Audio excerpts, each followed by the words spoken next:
हरे कृष्णा। श्रीमद् भगवत गीता यथारूप की जय। जैसा कि हमारा अध्याय 1 चल रहा है, कुरुक्षेत्र के युद्ध स्थल में सैन्य निरीक्षण। हम डेली भगवत गीता का एक एक श्लोक अध्ययन करते हैं और भगवान कृष्ण की वाणी को समझने का प्रयास करते हैं।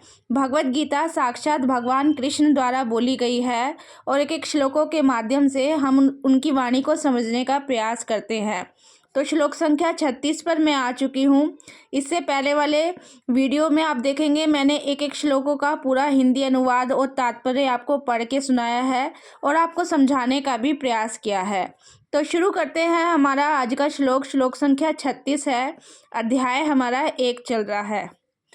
तो श्लोक है हमारा आज का, पापम एव आश्रयेत अस्मान हत्वा एतान आताताइन तस्मात् न आहार वयम हंतुम धातराष्ट्रान सा बांधवान सव जनम ही कथम हत्वा सुखीन श्याम माधव।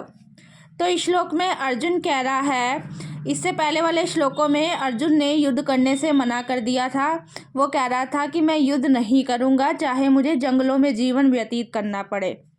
तो आगे बता रहे हैं, यदि हम ऐसे आताताइयों का वध करते हैं तो हम पर पाप चढ़ेगा। ये अर्जुन कह रहा है कि हम ऐसे आताताइयों का वध करते हैं तो हम पर पाप चढ़ेगा।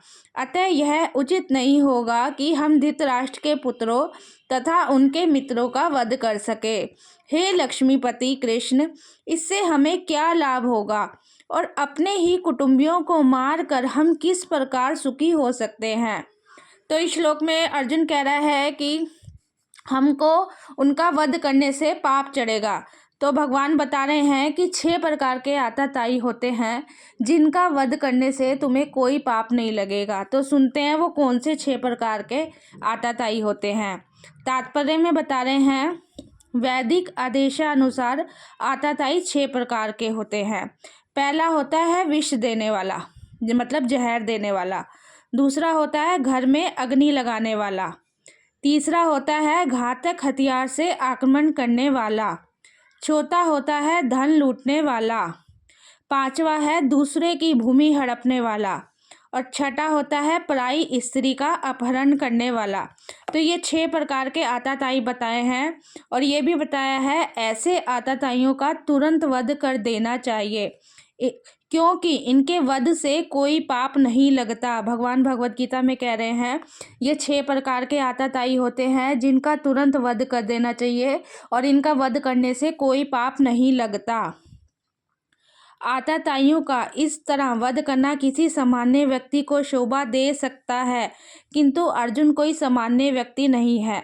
वह स्वभाव से कैसा है? साधु। उनको कह रहा है क्षमा कर दो, भगवान को कह रहा है उनको क्षमा कर दो। उन कौरवों ने इनकी भूमि हड़प ली, इनकी पत्नी के साथ बुरा व्यवहार किया, इनके मतलब इनके घर में भी आग लगा दी थी, पांडवों को जहर देने की कोशिश करी थी। इतना बुरा करने के बाद भी कह रहा है इन्हें क्षमा कर दो।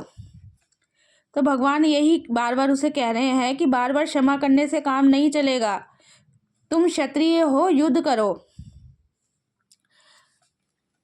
स्वभाव से साधु था, अतः वह उनके साथ भी साधुवत व्यवहार करना चाह रहा था, मतलब उन्हें क्षमा करना चाह रहा था। किंतु इस प्रकार का व्यवहार क्षत्रिय के लिए उपयुक्त नहीं है। क्षत्रिय के लिए इस प्रकार का व्यवहार उपयुक्त नहीं है, क्योंकि क्षत्रिय का कर्तव्य है युद्ध करना। यद्यपि राज्य के प्रशासन के लिए उत्तरदायी व्यक्ति को साधु प्रकृति का होना चाहिए, किंतु उसे कायर नहीं होना चाहिए। जहाँ युद्ध की स्थिति हो उसे युद्ध भी करना चाहिए। उदाहरण देकर समझाया है, भगवान राम इतने साधु थे कि आज भी लोग राम राज्य में रहना चाहते हैं, किंतु उन्होंने कभी कायरता का प्रदर्शन नहीं किया। रावण आताताई था। बताया ना यहाँ पे 6 प्रकार के आताताई होते हैं। पराई स्त्री का अपहरण करने वाला, तो रावण भी आताताई था, क्योंकि वह राम की पत्नी सीता का अपहरण करके ले गया, लेकिन राम जी ने उसे ऐसा पाठ पढ़ाया जो विश्व इतिहास में बेजोड़ है। तो इस श्लोक में मेन बात यही बताई है, 6 प्रकार के आताताई हैं जिनका वध करने से कोई पाप नहीं लगता। भगवान अर्जुन को यही समझा रहे हैं कि तुम सत्य के लिए युद्ध करो, तुम धर्म के लिए युद्ध करो। तो आज के श्लोक ये हमारा बहुत इम्पोर्टेंट श्लोक है। हमें भी पता होना चाहिए कि कौन से आतताई का वध करने से पाप नहीं लगता। तो आज का हमारा ये श्लोक पूरा हुआ। तो अर्जुन ने युद्ध करने से मना कर दिया है। आगे देखते हैं भगवान उन्हें किस प्रकार समझाएंगे। हरे कृष्णा।